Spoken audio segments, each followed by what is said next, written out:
A high-stakes heist and unlikely heroes, a recap of The Waiter.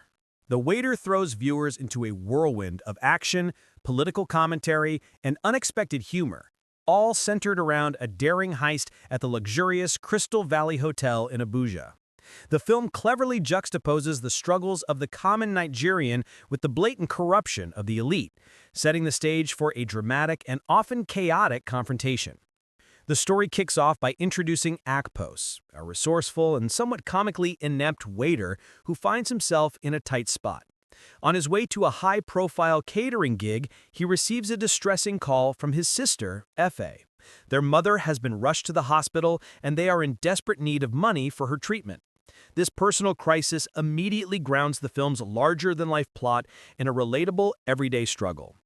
Meanwhile, the Crystal Valley Hotel is buzzing with activity as it prepares to host a significant poverty alleviation program.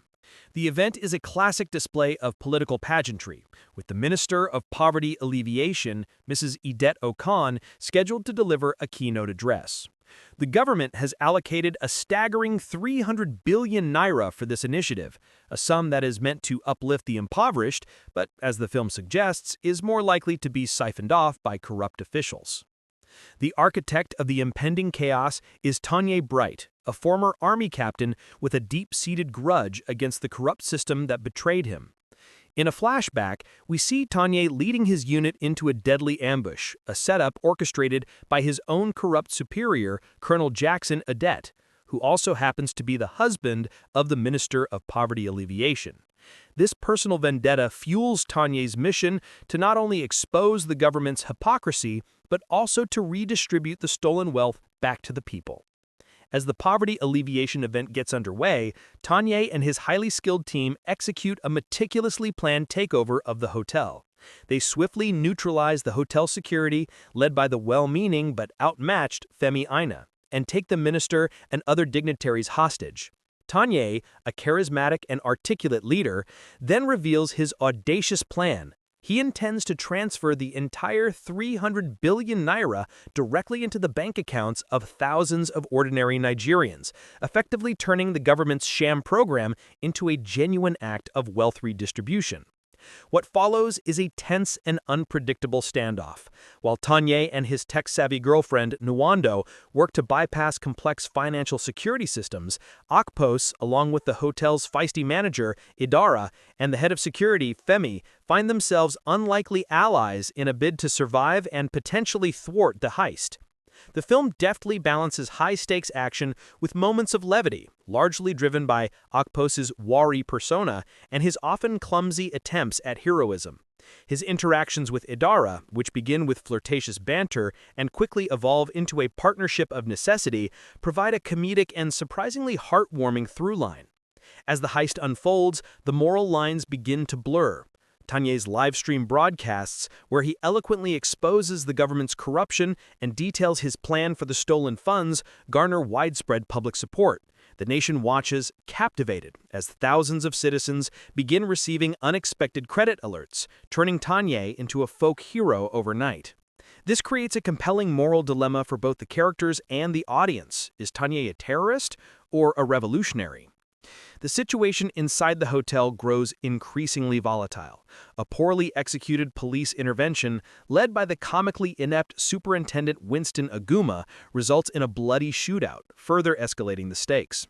Akposs, Femi, and Idara are forced to navigate the hotel's labyrinthine corridors, evading Tonye's men in a desperate attempt to find a way to alert the authorities and regain control.